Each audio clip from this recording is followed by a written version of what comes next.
Voilà, soyez abondamment bénis.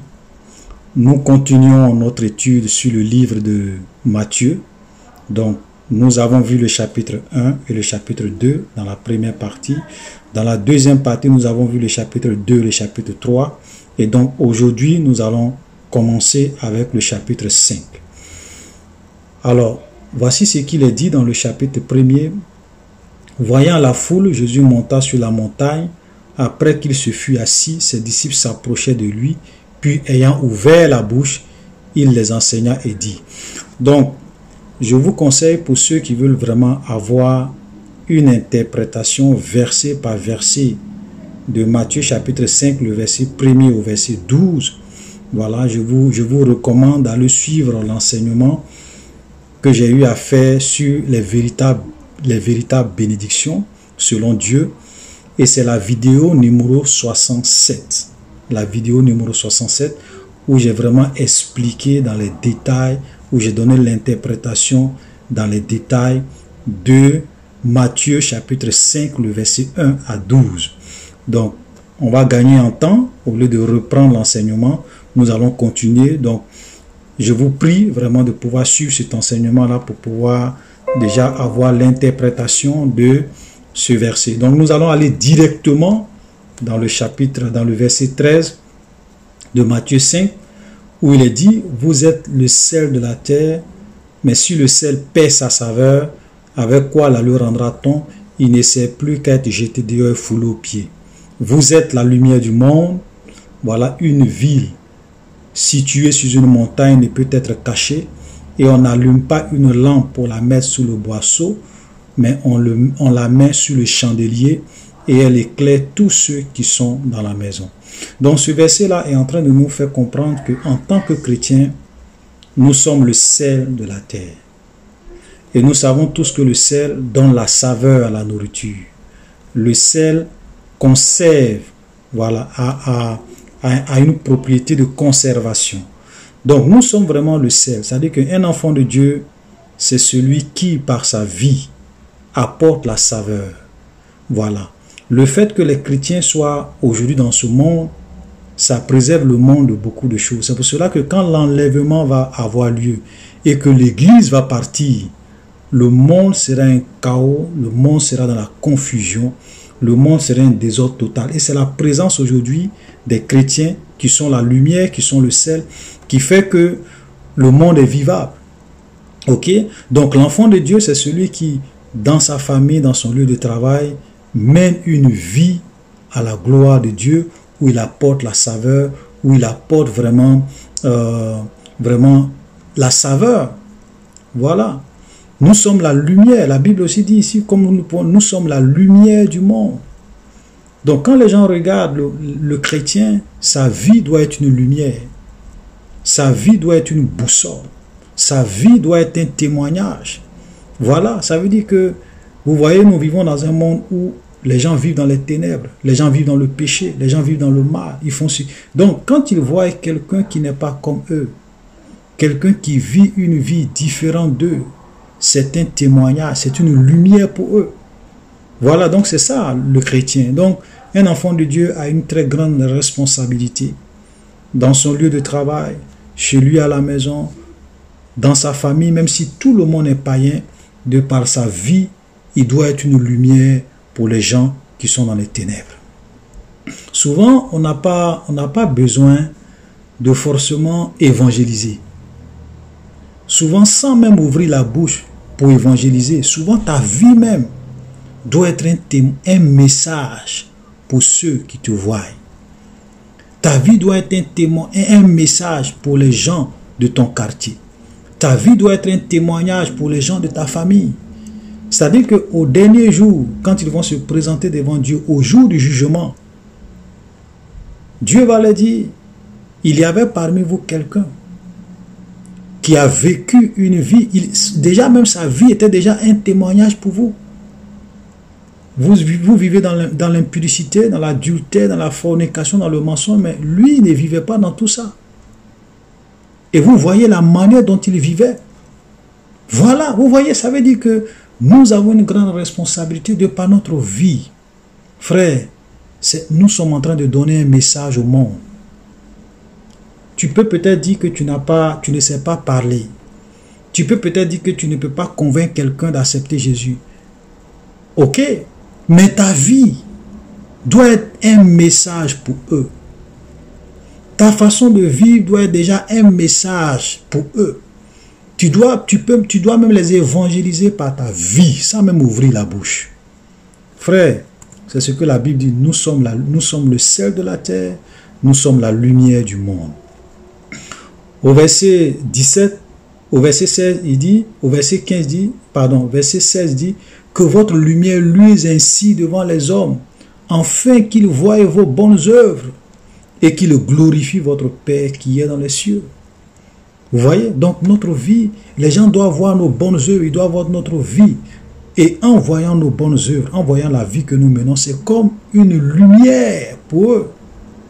Notre lumière brille dans ce monde de ténèbres, dans ce monde de confusion. Amen. Verset 17. Ne croyez pas que je sois venu pour abolir la loi ou les prophètes. Je suis venu non pour abolir, mais pour accomplir. Car je vous le dis en vérité, tant que le ciel et la terre ne passeront point, il ne disparaîtra pas de la loi un seul iota ou un seul trait de lettre jusqu'à ce que tout soit arrivé. Celui donc qui supprimera l'un de ses plus petits commandements et qui enseignera aux hommes à faire de même sera appelé le plus petit dans le royaume des cieux, mais celui qui les observera et qui enseignera à les observer, celui-là sera appelé grand dans le royaume des cieux. Donc, les gens prennent souvent ce texte pour dire que Jésus n'est pas venu pour abolir la loi ou les prophètes. Jésus est venu non pour abolir, mais pour accomplir. Voilà. Et donc, beaucoup de personnes se disent que nous devrons observer la loi de Moïse, nous devons suivre la loi de Moïse. Mais quand nous lisons aussi d'autres passages de la Bible nous dit que nous ne sommes plus sous la loi. Et frère, j'ai l'habitude de le dire, je dis, quand vous voyez deux textes dans la Bible qui semblent se contredire, c'est qu'il y a un que vous n'avez pas bien compris. Il y a un que vous ne comprenez pas, parce que Jésus ne peut pas dire qu'il est venu qu'il n'est pas venu pour abolir la loi. Et puis en même temps, un autre texte va nous dire que nous ne sommes plus sous la loi. C'est qu'il y a quelque chose qu'on ne comprend pas bien. Et nous allons essayer d'expliquer ce verset. Donc je vais prendre un peu de temps, voilà, pour expliquer vraiment la loi. Et puis parler de la loi. Parce que vous avez beaucoup de communautés aujourd'hui chrétiennes, telles que les adventistes et bien d'autres, qui, par exemple, observent le sabbat.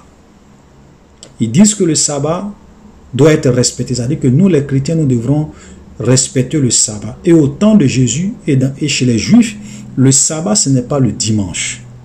Le sabbat, c'est le samedi. Donc, le jour du sabbat, c'était le samedi, ce n'est pas le dimanche.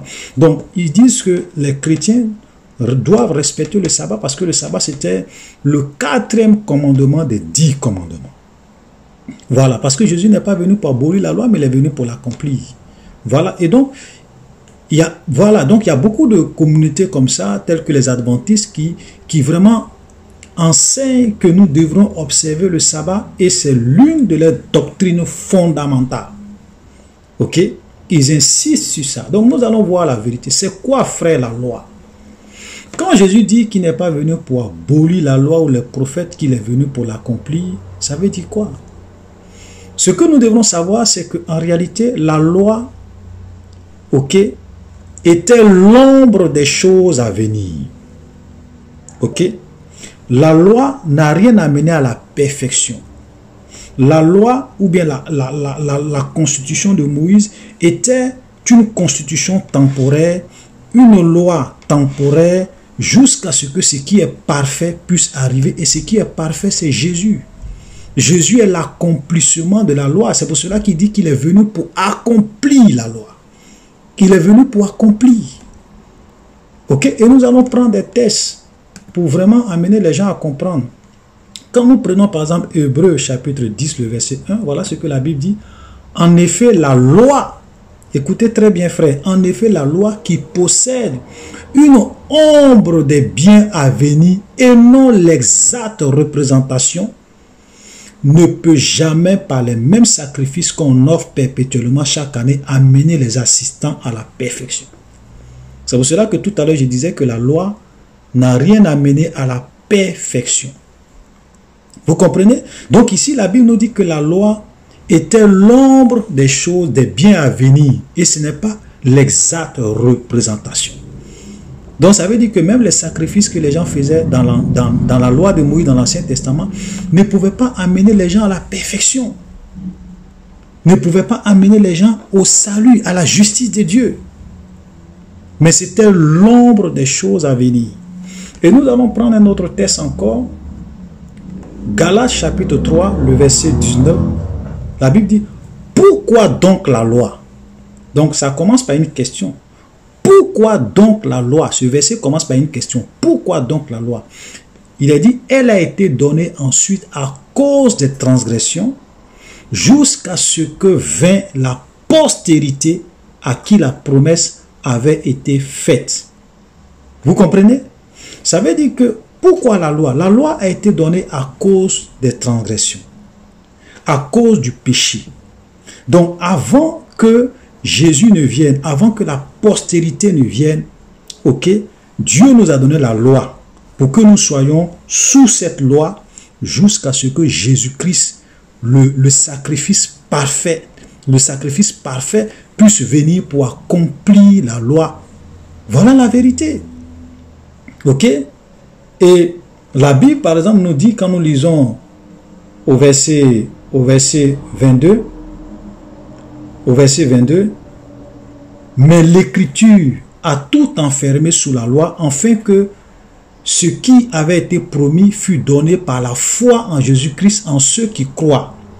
Avant que la foi ne vint, verset 22, écoutez très bien frère, avant que la foi ne vint, nous étions enfermés sous la garde de la loi en vue de la foi qui devait être révélée.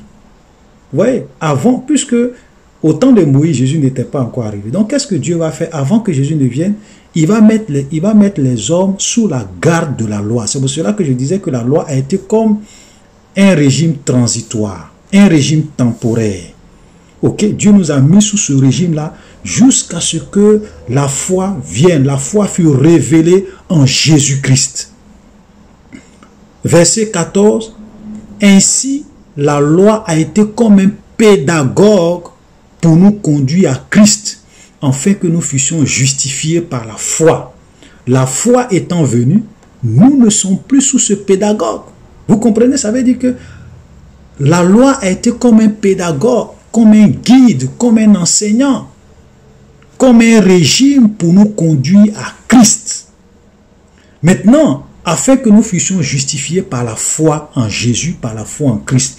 Maintenant, la foi étant venue, la justification en Jésus étant venue, Christ étant venu et qu'il est mort à la croix, qu'il a été ressuscité, nous ne sommes plus sous ce pédagogue qui est la loi. Frère, voilà la vérité. Nous ne sommes plus sous la loi. Donc, les histoires de sabbat. Un chrétien doit observer le sabbat. Le chrétien n'est pas appelé à observer le sabbat parce que le sabbat c'était dans la loi de Moïse. Et souvent quand vous dites ça, ils vont vous dire que non, que le sabbat même a commencé dans le jardin d'Éden parce que Dieu, par exemple, ils vont vous dire par exemple que Dieu s'est reposé le 7e jour, c'était le sabbat. Donc le sabbat n'a pas commencé avec Moïse, mais le sabbat a commencé avec... Le sabbat n'a pas commencé avec Moïse, mais le sabbat a commencé depuis le jardin d'Éden. Mes frères, lisons la parole de Dieu sérieusement et honnêtement. Parce que Dieu n'a pas dit à Adam d'observer le sabbat. Dans les commandements que Dieu a donnés à Adam, quand il a créé l'homme, Dieu n'a jamais dit à Adam d'observer le sabbat. Dieu s'est reposé le 7e jour. Mais je vais vous dire une chose. Adam a été créé le 6e jour. L'homme a été créé le 6e jour. Ça veut dire que le sabbat, ou le 7e jour, Dieu s'est reposé, c'était le premier jour pour l'homme. C'était le premier jour pour l'homme. Et non seulement ça, mais quand vous regardez, Dieu n'a jamais dit à Adam d'observer le sabbat. Tous ceux qui ont existé depuis Adam jusqu'à Moïse montrez-moi un seul passage où Abraham, ou Isaac, ou Jacob, ou Adam, ou Abel, ou Sept, ou tous les descendants d'Adam, un seul a observé le sabbat. Montrez-moi un seul passage. Ça n'existe pas.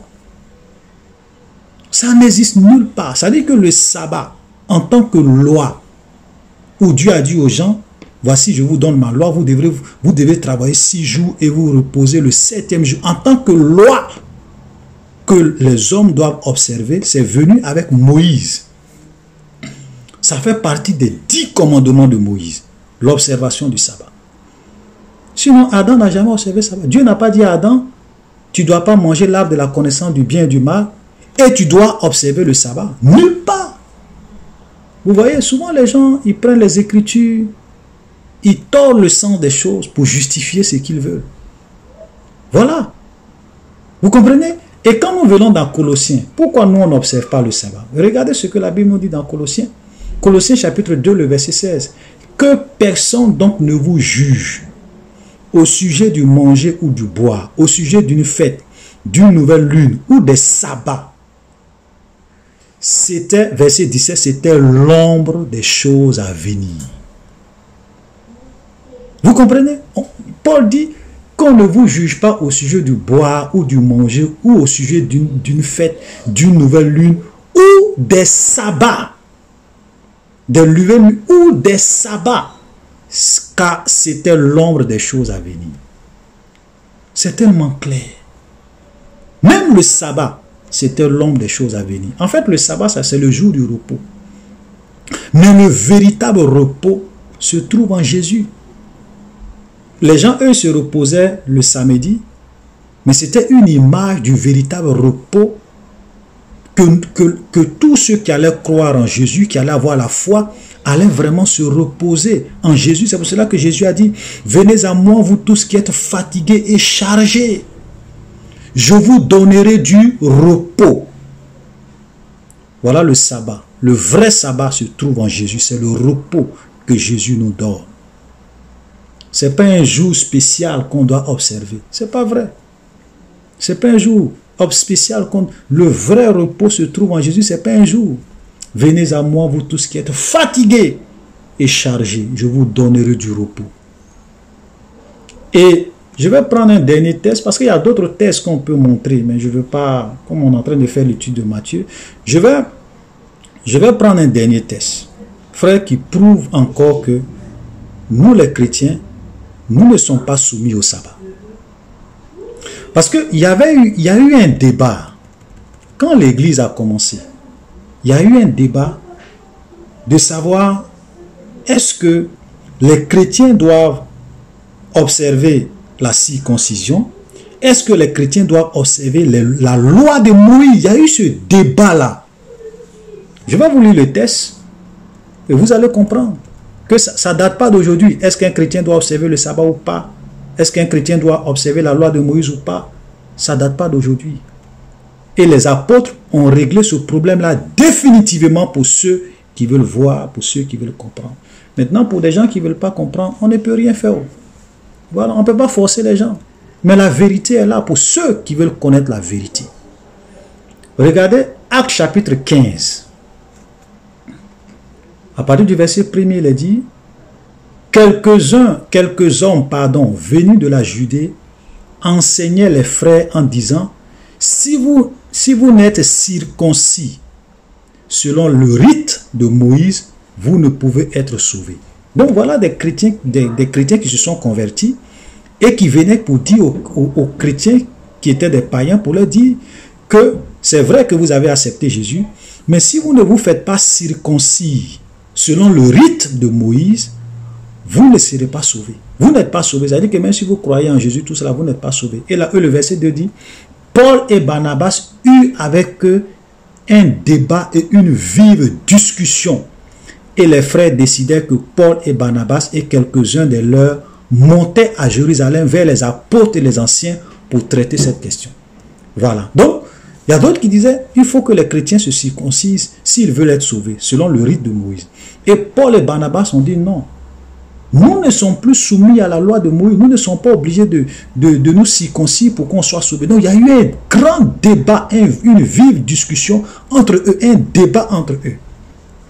Et comme ils ne s'attendaient pas, ils ont dit, bon, on va aller à Jérusalem, on va aller rencontrer les apôtres, les Pierre, les Jacques, tout ça, puisque c'était eux qui étaient les grands apôtres, les anciens, tout ça. Et pour qu'ils puissent nous dire ce qu'on doit faire. Et regardez, quand nous venons par exemple au verset 5, ok, arrivé au verset 4, on va commencer au verset 4. Arrivé à Jérusalem, il fut reçu par l'église, les apôtres et les anciens, et il racontait tout ce que Dieu avait fait avec eux. Alors quelques-uns des partis des pharisiens qui avaient cru se levaient en disant qu'il fallait circoncire les païens et exiger, écoutez-moi très bien, et exiger l'observation de la loi de Moïse. Parce qu'il y avait des gens qui étaient des pharisiens, et puis après qui se sont convertis, qui sont devenus chrétiens, ils disent que il faut qu'on dise aux païens que pour être sauvé, il faut qu'ils se fassent circoncire. Et non seulement ça, mais on doit les exiger, on doit imposer qu'ils observent la loi de Moïse. Voilà, et il y a un grand débat qui va s'engager. Est-ce que les chrétiens, les païens doivent observer la loi de Moïse? Est-ce que les chrétiens doivent se faire circoncire? Est-ce que les païens doivent observer le sabbat, etc. Est-ce qu'il y a des animaux qu'on doit manger? Il y a des animaux qu'on ne doit pas manger, comme le dit, comme cela est exigé par la loi de Moïse. Donc, il y aura une grande discussion. Ça sera un peu comme un AG, une assemblée générale des apôtres de tous les anciens pour débattre de la question. Donc, je vous conseille d'arriver à la maison de lire et moi, je vais juste aller directement à la conclusion. Mais je vous conseille d'aller vous asseoir à la maison et de lire tout le chapitre de Acte 15 et vous allez comprendre. Mais quelle était la conclusion de leur débat? C'est à cela que moi, c'est à cela que je vais m'attarder, puis on va continuer. Voilà. Verset 27. Nous avons donc envoyé Jude et Silas qui vous annonceront de leur bouche les mêmes choses. Car il nous a apparu bon. Car, verset 28, car il a apparu bon au Saint-Esprit et à nous de ne vous imposer d'autre chose que ce qui est nécessaire. Savoir. Donc, qu'est-ce qu'ils ont décidé qu'ils doivent imposer aux païens? À savoir, de vous abstenir des viandes sacrifiées aux idoles. Première chose. Deuxième chose, du sang. Donc, vous ne devrez pas manger du sang. Troisième chose, des animaux étouffés. Et de l'impudicité. Choses contre lesquelles vous vous trouverez bien de vous tenir en garde à Dieu. Donc, voilà la lettre qu'ils avaient faite. Voilà la conclusion.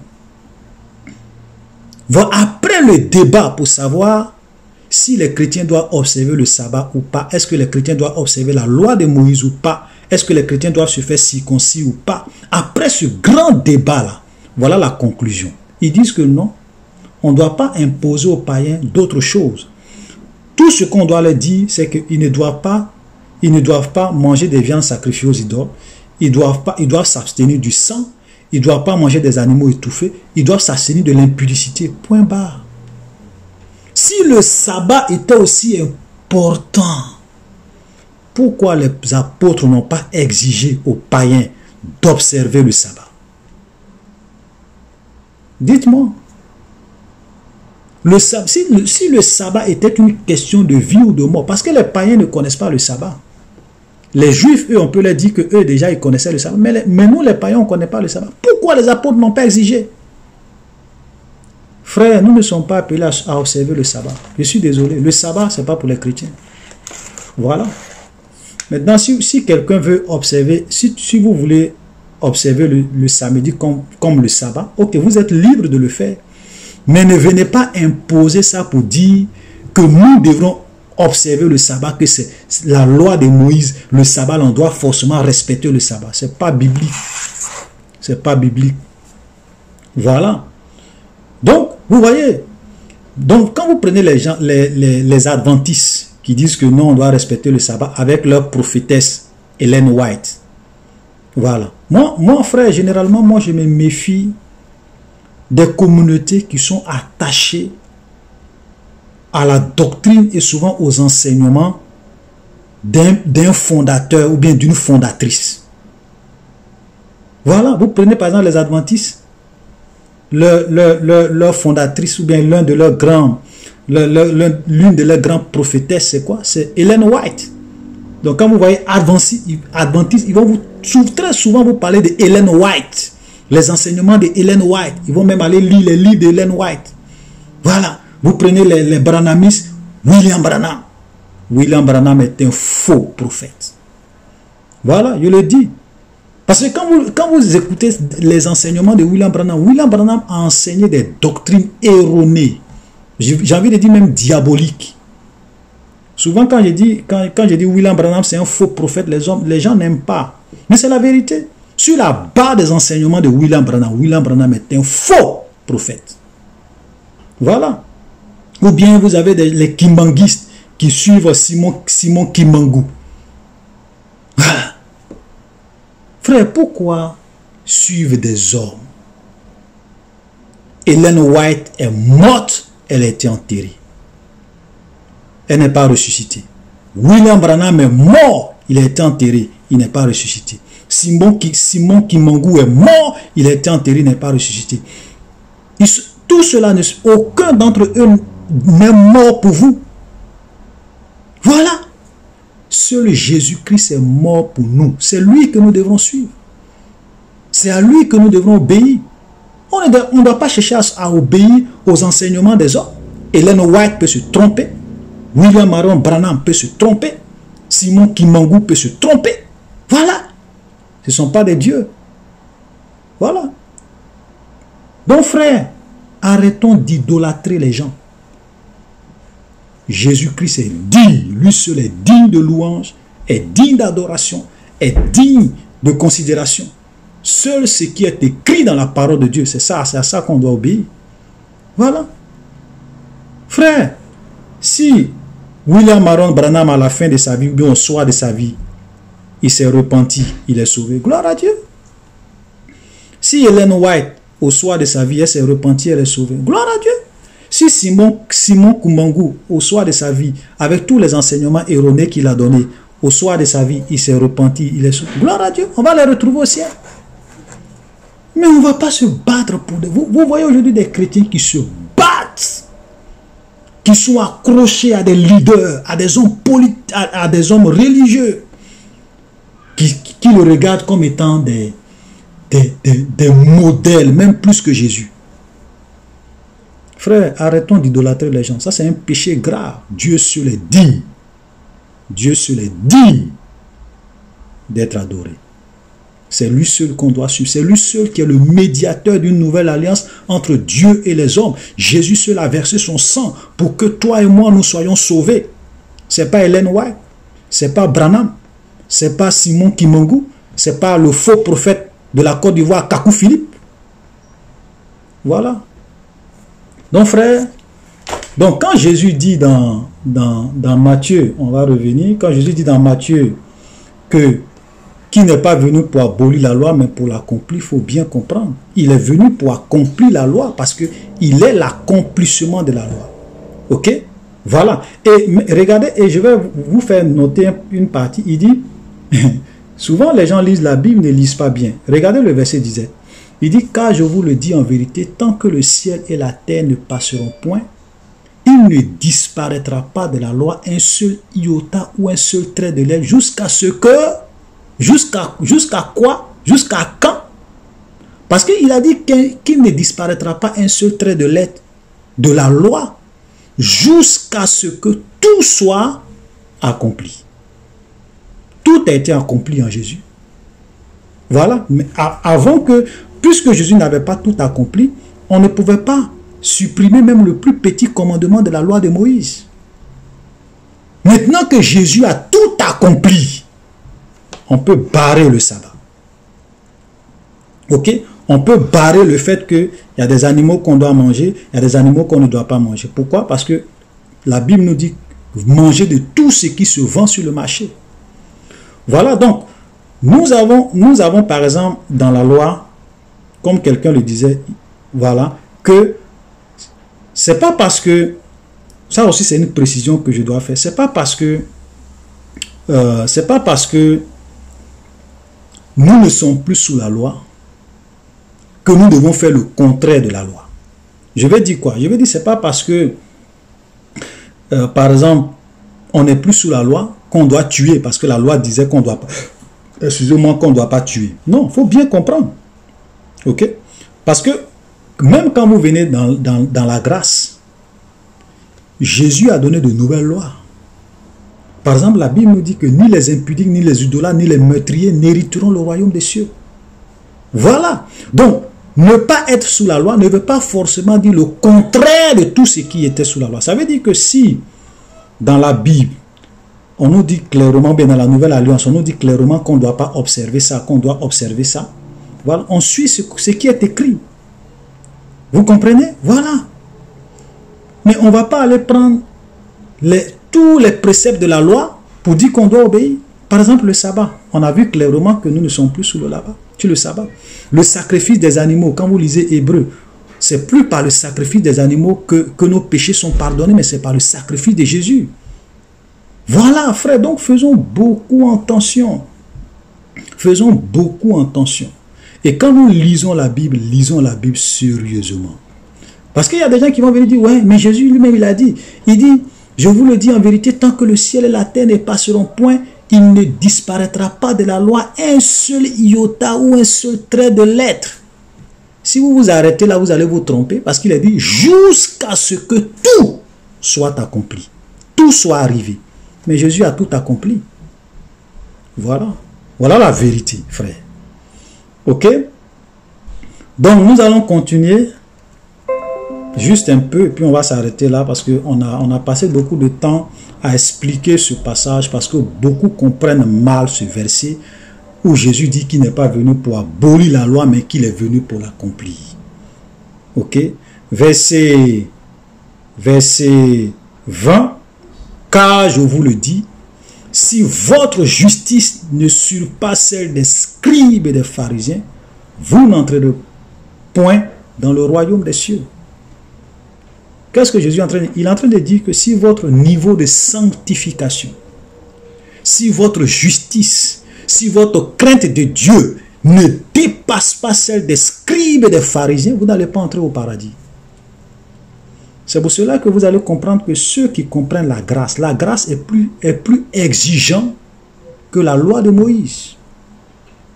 Parce que souvent les gens, ils disent, oui, nous sommes sous la grâce. Souvent, et ils pensent que parce que la Bible dit que nous sommes sous la grâce, c'est une excuse pour vivre dans le péché. Et puis après, venir dire, Seigneur, je te pardonne, pardonne-moi. Demain encore, on va vivre dans le péché. Oui, le sang de Jésus est là, Seigneur, pardonne-moi.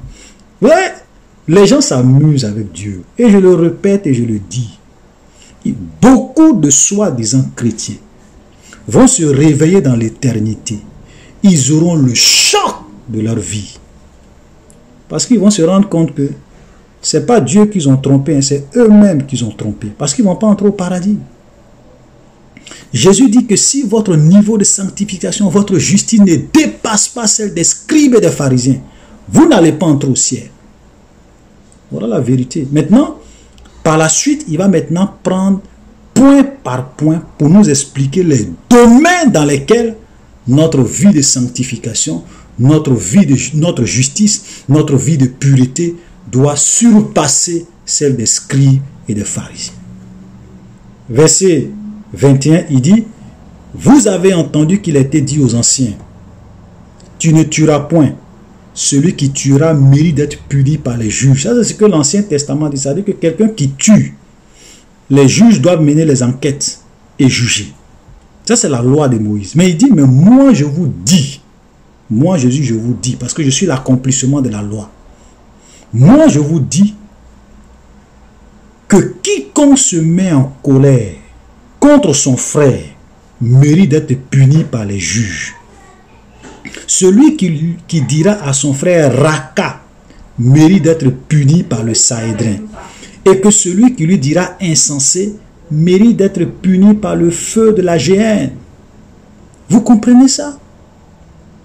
Avant, quand tu tues, les juges doivent te punir.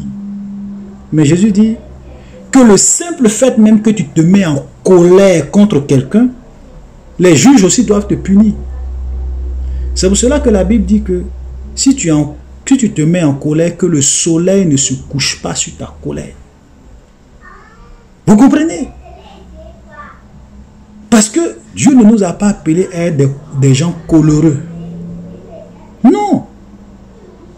Vous voyez aujourd'hui des chrétiens, point oui, point non, ils se mettent en colère, ils se fâchent, et puis ils gardent cette colère-là en eux. Ils vont dormir avec, ils se réveillent.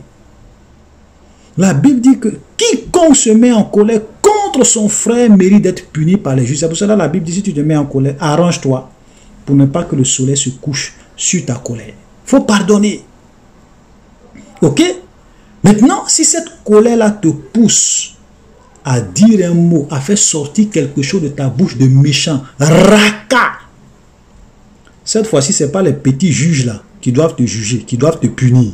Tu mérites d'être puni par le Sanhédrin. Le Sanhédrin, c'est un peu comme la Cour suprême juive. C'est un peu comme la Cour suprême juive. Donc, c'est que tu mérites encore d'être puni par une cour élevée. Et là, ta sentence encore devient grave. Vous comprenez? Et si cette même colère te pousse encore à prononcer des paroles méchante, blessante, insensée, tu es malade, tu es fou. Cette fois-ci là, c'est pas les juges, tu dois plus être puni par les juges, tu dois plus être puni par le Sanhédrin, toi tu mérites d'aller à l'enfer. Vous comprenez ça? Tu mérites d'aller à l'enfer. C'est pour cela que nous devrons apprendre à contrôler la colère, à dominer la colère. La colère, c'est le premier pas, ou bien c'est la première étape dans les 3 étapes qui peut te conduire un jour à l'enfer. La première étape, tu te mets en colère, on dit ok, tu mérites d'être puni par les juges, ça c'est pas encore grave. Tu dis raka sous l'effet de la colère, cette fois-ci tu mérites d'être puni par la Cour suprême juive. Tu vas encore plus loin, tu dis insensé. C'est-à-dire que cette colère-là te pousse à pécher. Toi, tu mérites d'aller à l'enfer. Frère, c'est pour cela que apprenons en tant que des enfants de Dieu à dominer la colère. Vous avez des chrétiens aujourd'hui coloreux, des femmes coloreuses. Ah non, si vous marchez sur leurs pieds, non, elles vont vous mettre à votre place. Des personnes, si vous marchez sur leurs pieds, ils vont vous montrer qui est qui. Que eux là, on ne marche pas sur leurs pieds. Et souvent ils se disent chrétiens. Frère, faisons attention. Domptons la colère. Verset 23. Si donc tu présentes ton offrande à l'autel, et que là tu te souviens que ton frère a quelque chose contre toi, laisse là ton offrande devant l'autel et va d'abord te réconcilier avec ton frère, puis viens présenter ton offrande. Accorde-toi promptement avec ton adversaire pendant que tu es en chemin avec lui, de peur qu'il ne te livre au juge et que le juge ne te livre à l'officier de justice et que tu ne sois mis en prison. Je te le dis en vérité, tu ne sortiras pas de là que tu n'aies payé le dernier cadran. Vous voyez ce que Jésus est en train de dire ici? Il dit, si tu présentes ton offrande, si donc tu présentes ton offrande à l'autel, tu viens faire une offrande à Dieu, tu viens donner l'argent pour l'œuvre de Dieu, et que dans ton cœur, ton frère a quelque chose contre toi, ou même toi tu as quelque chose contre ton frère, ce n'est pas la peine de faire ton offrande. Parce que Dieu ne va pas accepter. Il faut aller d'abord te réconcilier, il faut aller d'abord régler le problème, et puis ensuite tu viens donner ton offrande. Vous voyez ça? Donc, c'est ce qui fait que souvent vous avez des chrétiens qui ne sont pas bénis. Parce qu'ils donnent des offrandes, mais ils ont des rancunes dans le cœur. Il y a des gens qui leur ont fait du mal, ils ne veulent pas pardonner. Ils ne veulent pas se réconcilier. Ils ont ça dans le cœur. Et ils viennent de faire offrande. Frère, je vais te dire la vérité. Dieu ne va pas approuver. Dieu ne va pas bénir ton offrande. C'est pour cela que tu dors. Dieu ne te bénit pas. Voilà. Frère, s'il n'y a que vos faux prophètes qui vont vous dire non, c'est pas grave, venez donner. Même si tu as quelque chose contre le cœur de quelqu'un, parce qu'ils sont intéressés par votre argent, par votre poche. Ce n'est pas la vérité qui les intéresse. Ils ne vont pas venir vous dire que si tu as quelque chose contre quelqu'un, ce n'est pas la peine de faire offrande. Il faut aller te réconcilier. Ils ne vont pas vous dire ça. Bien, mets dans le panier. Mais Jésus est clair. Si tu donnes ton offrande et que tu as quelque chose dans le cœur contre quelqu'un à qui tu refuses de pardonner, ce n'est même pas la peine. Dieu ne va pas accepter ton offrande. Voilà la vérité. Alléluia. Voilà, je pense qu'aujourd'hui nous avons pris suffisamment de temps. On va s'arrêter là pour aujourd'hui. Et puis la prochaine fois, nous allons vraiment continuer. Voilà, ce sont des enseignements que nous sommes en train de faire. Et donc, si vous avez écouté un enseignement, comme j'ai l'habitude de le dire, n'hésitez pas à partager autour de vous avec les autres pour que, si ça peut vraiment libérer quelqu'un, gloire au Seigneur. Donc, frères et sœurs, soyez bénis. Shalom.